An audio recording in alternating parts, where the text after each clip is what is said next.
Hello. അങ്ങനെ നമ്മൾ EVSൽ third ചാപ്റ്ററിൽ എത്തിയിരിക്കുകയാണ്. തേർഡ് ചാപ്റ്ററിന്റെ പേരാണ് celebrating festivals. Festival of flowers. My name is Rishi. I am from Jammu. I am traveling to the Himalayas with my parents. ഈ ഒരു story പറയുന്നത് ഋഷി എന്ന് പറയുന്ന ഒരു കുട്ടിയാണ്. ഋഷി താമസിക്കുന്നത് ജമ്മുവിലാണ്. അവന്റെ വീട് ജമ്മുവിലാണ്. ജമ്മു എന്ന് പറഞ്ഞാൽ ഇന്ത്യയുടെ നോർത്തേൺ എൻഡിലുള്ള ഒരു സ്റ്റേറ്റ് ആണ്. I am travelling to Himalayas with my parents. ഋഷിയുടെ പേരൻസിന്റെ കൂടെ ഹിമാലയാസിലേക്ക്, ഹിമാലയ പർവ്വതങ്ങൾ അറിയില്ലേ, അപ്പൊ ഹിമാലയാസിലേക്ക് യാത്ര ചെയ്യുകയാണ്. We are going to visit my mama, mother's brother, mami, mama's wife, and my cousins Chia and Nonika. അപ്പൊ അവരെന്തിനാ ഹിമാലയാസിലേക്ക് പോകുന്നത് മനസ്സിലായില്ലേ? അവന്റെ മാമ, അമ്മയുടെ ബ്രദർ, മാമി, മാമന്റെ വൈഫ്, പിന്നെ അവരുടെ കുട്ടികളായിട്ടുള്ള ചിയ, നോനിക, അവരൊക്കെ ഋഷിയുടെ കസിൻസ് ആണ്. അവരൊക്കെ താമസിക്കുന്നത് ഹിമാലയാസിലാണ്. അപ്പൊ അവിടെ അവരെ വിസിറ്റ് ചെയ്യാനാണ് ഋഷിയും അവന്റെ പേരൻസും കൂടി പോകുന്നത്. They live in a small village near mountains. പർവ്വതങ്ങളുടെ അടുത്തുള്ള ഒരു ചെറിയ വില്ലേജിലാണ് അവർ താമസിക്കുന്നത്. We are traveling by bus. I am enjoying the bus ride and the view outside the window is beautiful. അവര് അങ്ങോട്ട് പോകുന്നത് ഒരു ബസ്സിലാണ്. അപ്പൊ ഋഷി പറയാണ് അവന് ബസ് യാത്ര ഭയങ്കര ഇഷ്ടമായി. അത് മാത്രമല്ല, പുറത്തേക്ക് വിൻഡോസിലൂടെ നോക്കുന്ന സമയത്തുള്ള വ്യൂ, അവിടെയുള്ള കാഴ്ചകൾ വളരെ മനോഹരമാണ്. The roads have hairpin turns and hills covered with colorful flowers. എന്തൊക്കെയാ പുറത്ത് കാണുന്നത്? ഒന്നാമത് ഇവർ പോകുന്ന റോഡ്സ് ഒക്കെ ഹെയർപിൻ ടേൺസ് ആണ്. നിങ്ങൾ ആരെങ്കിലും ഇതുവരെ മലമുകളിലുള്ള ഒരു സ്ഥലത്തേക്ക് യാത്ര ചെയ്തിട്ടുണ്ടോ? ചുരങ്ങളിലൂടെ കയറിയിട്ട് വേണം അവിടെ എത്താൻ, അല്ലേ? അപ്പോൾ വയനാട്ടിലേക്കൊക്കെ പോകുന്ന സമയത്ത് പല പല ടേൺസ് ആയിട്ടാണ് ഈ റോഡുകൾ ഉണ്ടാക്കുന്നത്. ഇപ്പൊ ഇവിടെ ഈ ഒരു ചിത്രത്തിന് നോക്കുകയാണെങ്കിൽ നോക്കിയേ, ഒരു സൈഡിൽ നിന്ന് ഇങ്ങനെ വന്ന് ഇവിടെ വേറെ ഇങ്ങനെ പോയി അങ്ങനെയാണ് ഈ മലമുകളിലേക്കുള്ള റോഡുകൾ നിർമ്മിക്കുന്നത്. ഇങ്ങനെയുള്ള ടേൺസിനാണ് ഹെയർ പിൻ ടേൺസ് എന്ന് പറയുന്നത്. ഇത് ഒരു തലയിലൊക്കെ കുത്തുന്ന ഹെയർ പിൻ പോലെയുള്ള ഒരു ടേൺ ആയിരിക്കും. ഓക്കെ, അപ്പോ റോഡുകളൊക്കെ ഹെയർ പിൻ ടേൺസ് ആണ്. മലകളൊക്കെ കവേർഡ് വിത്ത് കളർഫുൾ ഫ്ലവേഴ്സ്. മനോഹരമായ പല നിറത്തിലുള്ള പൂക്കളാൽ നിറഞ്ഞതാണ് ഈ വഴികളെല്ലാം. Far off I can see a variety of tall trees. ദൂരേക്ക് നോക്കുന്ന സമയത്ത് പലതരത്തിലുള്ള വലിയ വലിയ മരങ്ങളും കാണാൻ പറ്റുന്നുണ്ട്. കണ്ടോ? ഇതാണ് ഋഷി കയറിയിരിക്കുന്ന ബസ്. ഇത് ഋഷിയുടെ അമ്മയായിരിക്കും, പിന്നെ ചിലപ്പോൾ ഇത് ഋഷിയുടെ അച്ഛനും ആയിരിക്കും, അല്ലെ? ഋഷി പുറത്തേക്ക് നോക്കിയിരിക്കുകയാണ്. വ്യൂ ഒക്കെ, കാഴ്ചയൊക്കെ ആസ്വദിച്ചുകൊണ്ടാണ് പോകുന്നത്. ഇവിടെ ഒരു കാര്യം എഴുതി വെച്ചിരിക്കുന്നത് നിങ്ങൾ കണ്ടോ? എന്താണത്? Always keep your head, hands and arms inside the bus. അതായത് നിങ്ങളുടെ കൈയും തലയും ഒക്കെ ഉള്ളിലേക്ക്, ബസ്സിന്റെ ഉള്ളിൽ തന്നെ വെക്കണം, ഒന്നും പുറത്തേക്ക് ഇടാൻ പാടില്ല. ഇതൊരു സേഫ്റ്റിക്ക് വേണ്ടി എഴുതി വെച്ചിരിക്കുന്നതാണ്. ഓക്കെ, അപ്പൊ ഇവിടെ കുറച്ച് ക്വസ്റ്റ്യൻസ് തന്നിട്ടുണ്ട്, നമുക്കതൊക്കെ ഒന്ന് നോക്കാം. Have you ever traveled in a bus? If yes, share the experience with your classmates. നിങ്ങൾ എപ്പോഴെങ്കിലും ബസ്സിൽ യാത്ര ചെയ്തിട്ടുണ്ടോ? ഉണ്ടെങ്കിൽ അതിന്റെ എക്സ്പീരിയൻസ് എഴുതുക. അപ്പൊ നിങ്ങൾ യാത്ര ചെയ്ത നിങ്ങളുടെ എക്സ്പീരിയൻസ് ആണ് എഴുതേണ്ടത്.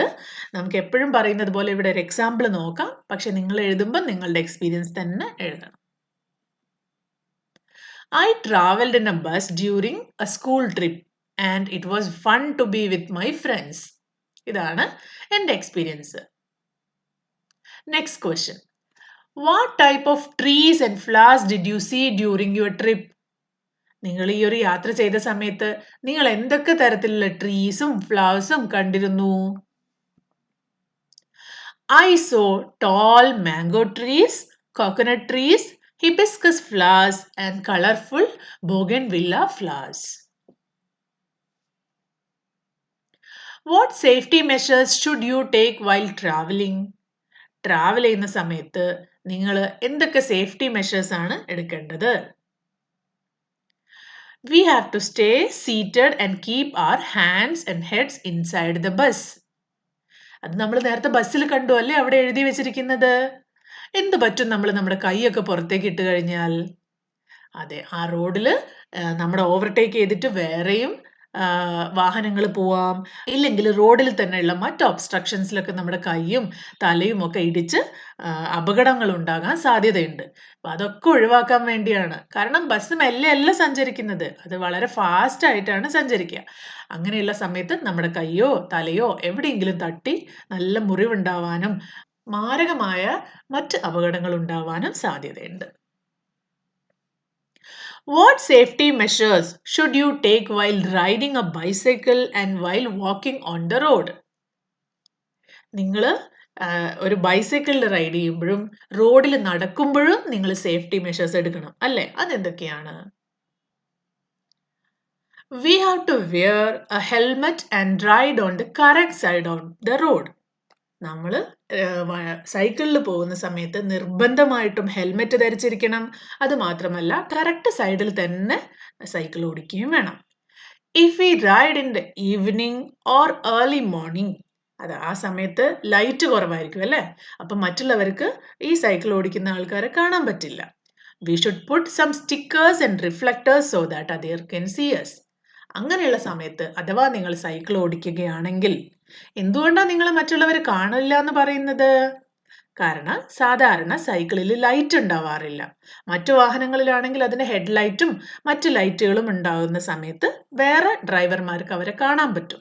പക്ഷെ സൈക്കിളിൽ ലൈറ്റ് ഇല്ലാത്തത് കൊണ്ട് ഇരുട്ടത്ത് പോകുന്ന സമയത്ത് അതിൽ അവർ ബോഡിയിൽ സ്റ്റിക്കേഴ്സ് അല്ലെങ്കിൽ സൈക്കിളിന്റെ മുകളിൽ തന്നെ സ്റ്റിക്കേഴ്സോ റിഫ്ലക്ടേഴ്സോ ഒക്കെ ഒട്ടിച്ചതിന് ശേഷം സേഫ് ആയിട്ട് യാത്ര ചെയ്യാം. അതേപോലെ റോഡിലൂടെ നടക്കുമ്പോഴോ we have to use the sidewalk and cross at pedestrian crossings. നമ്മൾ സൈഡിലുള്ള ആളുകൾക്ക് നടക്കാൻ വേണ്ടി നിർമ്മിച്ചിരിക്കുന്ന സൈഡിൽ കൂടെ മാത്രം നടക്കുക. അതല്ലാതെ പെഡസ്ട്രിയൻ ക്രോസിംഗ്, സീബ്ര ക്രോസിംഗ് ഒക്കെ കണ്ടിട്ടില്ലേ റോഡില്? റോഡ് ക്രോസ് ചെയ്യുന്ന സമയത്ത് അങ്ങനെയുള്ള ക്രോസിംഗ്സിൽ മാത്രം ക്രോസ് ചെയ്യാം. Always walking on the correct side of the road. റോഡില് കറക്റ്റ് സൈഡിൽ മാത്രം നടക്കുക. നമ്മുടെ ഇന്ത്യയിലാണെങ്കിൽ നമുക്ക് റൈറ്റ് സൈഡിലാണ് നടക്കാൻ വേണ്ടി നിശ്ചയിച്ചിരിക്കുന്ന സൈഡ്. അപ്പൊ റോഡിന്റെ റൈറ്റ് സൈഡ് ചേർന്ന് വേണം നടക്കാൻ. Match the column A sign boards with their meanings in column B. റോഡുകളിൽ പലതരം സൈൻ ബോർഡ്സ് നിങ്ങൾ കണ്ടിട്ടുണ്ടാവും അല്ലേ? നിങ്ങൾ എപ്പോഴെങ്കിലും ചിന്തിച്ചിട്ടുണ്ടോ ഈ സൈൻ ബോർഡ്സിന്റെ ഒക്കെ അർത്ഥം എന്താണെന്ന്? നിങ്ങളിൽ പലർക്കും അറിയായിരിക്കും, പലർക്കും അറിയില്ലായിരിക്കാം. അപ്പൊ ഇവിടെ കുറേ സൈൻ ബോർഡ്സ് തന്നിട്ടുണ്ട്. ഇതിന്റെ പേരുകൾ അല്ലെങ്കിൽ ഇത് എന്തിനു വേണ്ടിയുള്ളതാണെന്ന് റൈറ്റ് സൈഡിലും കൊടുത്തിട്ടുണ്ട്. നമുക്കൊന്ന് മാച്ച് ചെയ്ത് നോക്കിയാലോ? ഫസ്റ്റ് വൺ എന്താണിത്? റോഡില് ഹമ്പുകളൊക്കെ കാണാറില്ലേ? എന്തിനാ ഹമ്പ് ഉണ്ടാക്കിയിരിക്കുന്നത്? സ്പീഡിൽ പോകുന്ന വണ്ടികൾക്ക് അവിടെ സ്പീഡ് ലിമിറ്റിനനുസരിച്ച് സ്പീഡ് കുറയ്ക്കാൻ വേണ്ടിയാണ് ഹമ്പുകൾ നിർമ്മിച്ചിരിക്കുന്നത്. അതിന് സ്പീഡ് ബ്രേക്കർ എന്നും പറയും. അപ്പൊ റൈറ്റ് സൈഡിൽ അത് കൊടുത്തിട്ടുണ്ടോ നോക്കിയേ, speed breaker. Okay, next one രണ്ടുപേര് കൈ പിടിച്ച് നടന്നു പോകുന്നതാണ്. ഇത് കാണിച്ചിരിക്കുന്നത് അവിടെ ഒരു സ്കൂൾ ഉണ്ടെന്നാണ്. School head. അടുത്തതോ ഒരു കാറിന്റെ ചിത്രമുണ്ട്, എന്നിട്ട് അതിലൊരു നോ അല്ലെങ്കിൽ ഡോണ്ട് എന്ന ഒരു ചിഹ്നവും കൊടുത്തിട്ടുണ്ട്. അതിനർത്ഥം നോ പാർക്കിംഗ്. ഇങ്ങനൊരു ചിത്രം കണ്ടു കഴിഞ്ഞാൽ നമ്മുടെ വണ്ടി അവിടെ കൊണ്ടുപോയി പാർക്ക് ചെയ്യാൻ പാടില്ല. അടുത്തത് ഒരാൾ എന്തോ ജോലി ചെയ്യാണ് അല്ലേ? അതിന്റെ അർത്ഥം എന്താണ്? Men at work. നമ്മൾ വണ്ടി ഓടിച്ച് പോകുന്ന സമയത്ത് കുറച്ച് മുന്നിൽ റോഡിലായിട്ട് കുറേ ആൾക്കാർ ജോലി ചെയ്യുന്നുണ്ട്, റോഡിൽ എന്തോ പണി നടക്കുന്നുണ്ട്. അപ്പൊ അതിനനുസരിച്ച് കെയർഫുൾ ആയിട്ട് വേണം നമ്മൾ ഡ്രൈവ് ചെയ്യാൻ. അവരെന്നും പോയിട്ട് ഇടിക്കാൻ പാടില്ല. അടുത്തത് അത് കണ്ടാൽ തന്നെ എല്ലാവർക്കും അറിയാം അല്ലേ? ഹോൺ ആണ്. ഹോങ്ക് ചെയ്യാൻ പാടില്ല. No horn please. സാധാരണയായിട്ട് സ്കൂൾ ഏരിയാസിലോ അല്ലെങ്കിൽ ഹോസ്പിറ്റൽ ഏരിയാസിലോ ഒക്കെയാണ് ഹോൺ പാടില്ല എന്നുള്ള നിയമം ഉണ്ടാവാറ്. അടുത്തത് യു ടേൺ എന്താണ്?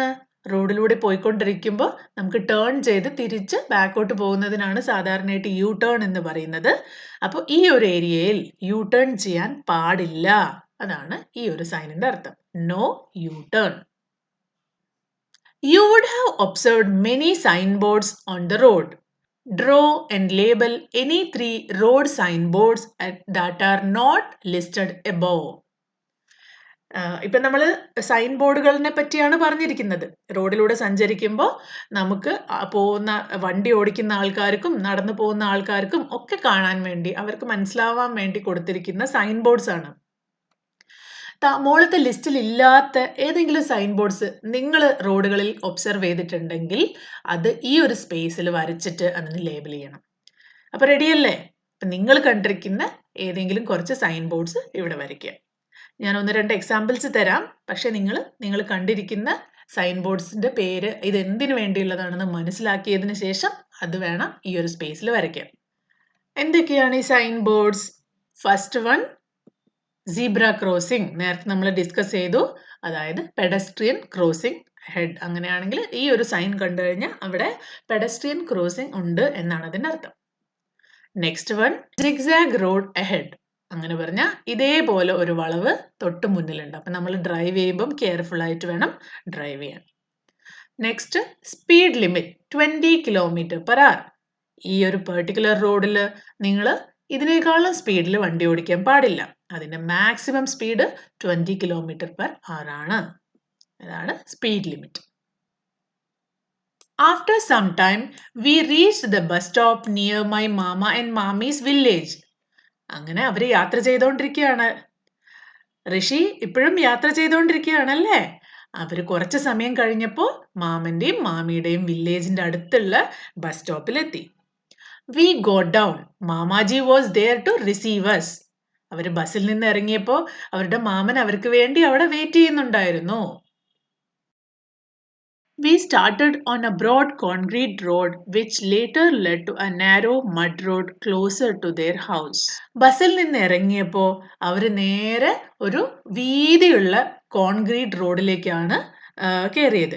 അവിടെ നിന്ന് അവർ നടന്ന് മാമയുടെ വീട്ടിലെത്താനായപ്പോൾ അവര് വേറൊരു റോഡിലേക്ക് കയറി. Narrow mud road. വീതി കുറഞ്ഞിട്ടുള്ള ഒരു മണ്ണ് കൊണ്ടുണ്ടാക്കിയ റോഡിലേക്ക് കയറി.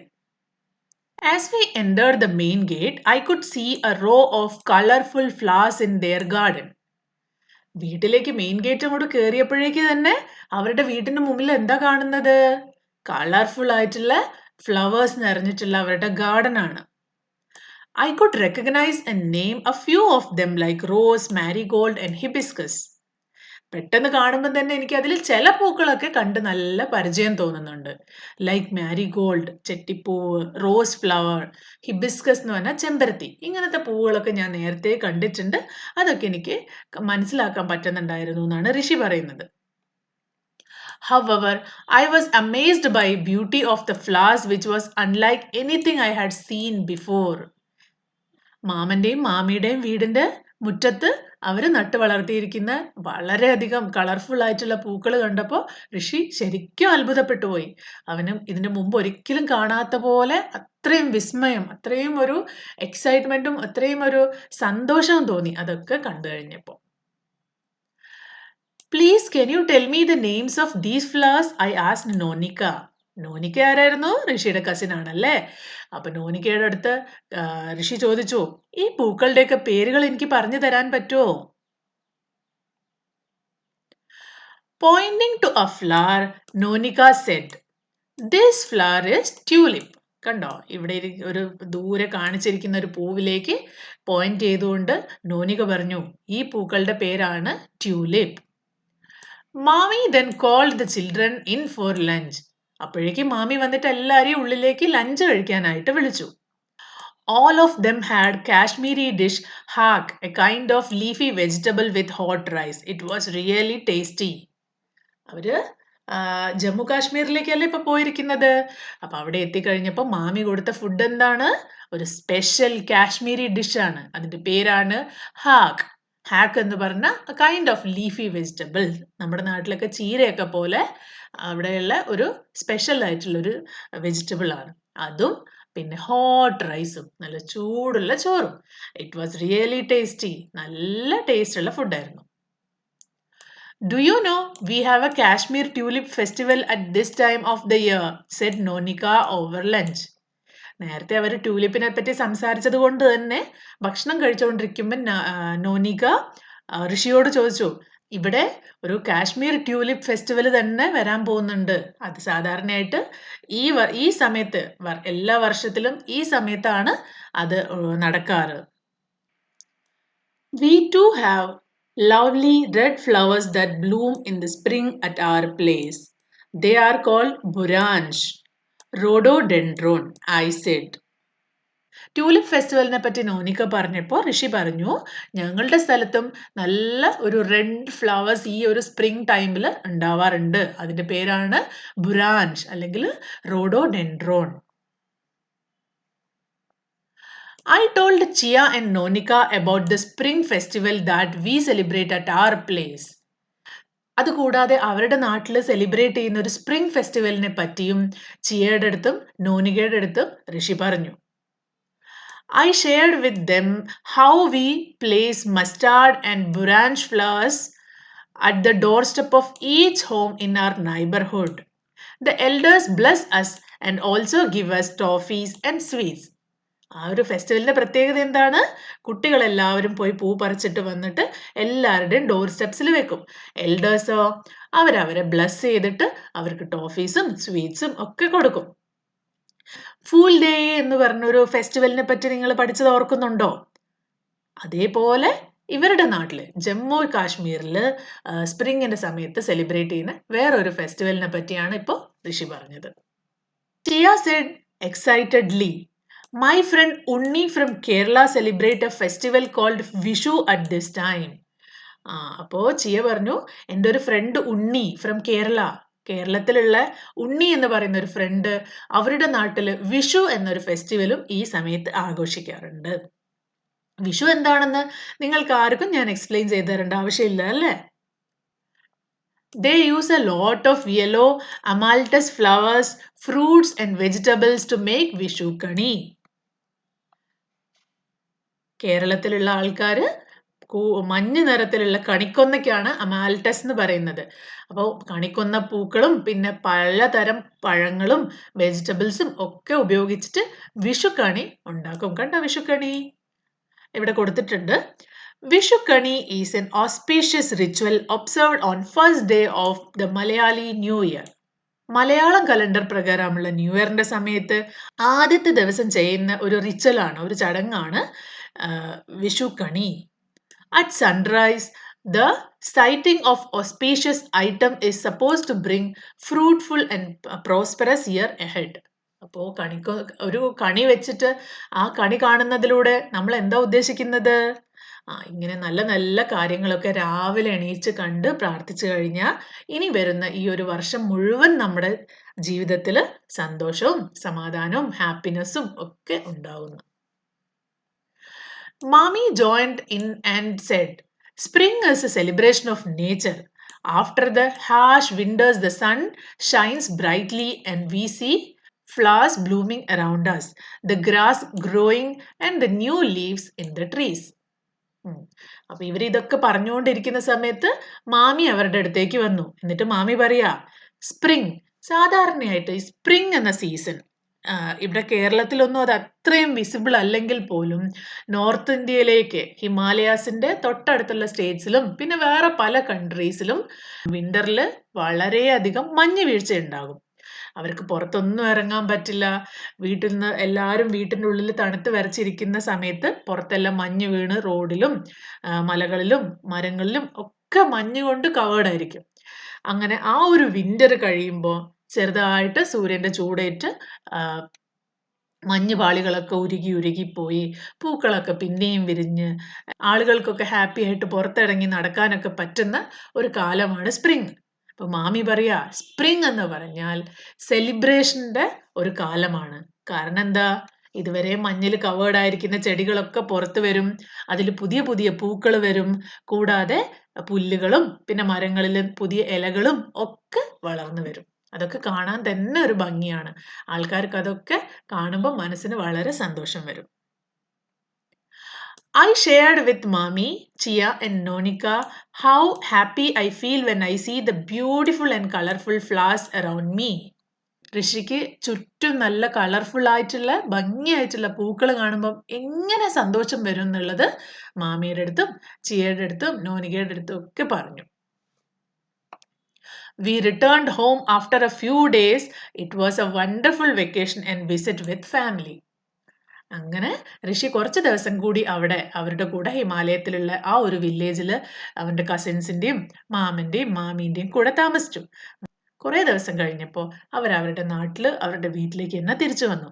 ഇത്രയും നല്ല സ്ഥലത്ത് ഇത്രയും നന്നായിട്ട് പ്രകൃതിയെ ആസ്വദിക്കാനും പറ്റി. അത് മാത്രമല്ല അവരുടെ ഫാമിലീൻ്റെ കൂടെ സന്തോഷത്തോടെ സമയം ചെലവഴിക്കാനും പറ്റി. ഇത് ഋഷിയുടെ ലൈഫിൽ നല്ലൊരു വെക്കേഷൻ ആയിരുന്നു. അപ്പോൾ നമ്മൾ ഈ വീഡിയോ ഇവിടെ വെച്ച് സ്റ്റോപ്പ് ചെയ്യാണ്. ഇതിന്റെ ബാക്കി പാർട്ട് ബി ആയിട്ട് അപ്ലോഡ് ചെയ്യുന്നതാണ്. അത് ഇതിന്റെ കൂടെ തന്നെ അപ്ലോഡ് ചെയ്യുന്നതാണ്. ഈ വീഡിയോ കണ്ടതിന് ശേഷം ഇതിന്റെ ബാക്കി ഭാഗത്തിന് വേണ്ടി എല്ലാവരും പാർട്ട് 2 റെഫർ ചെയ്യാം. അടുത്ത വീഡിയോയിൽ കാണുന്നവരെ ബൈ.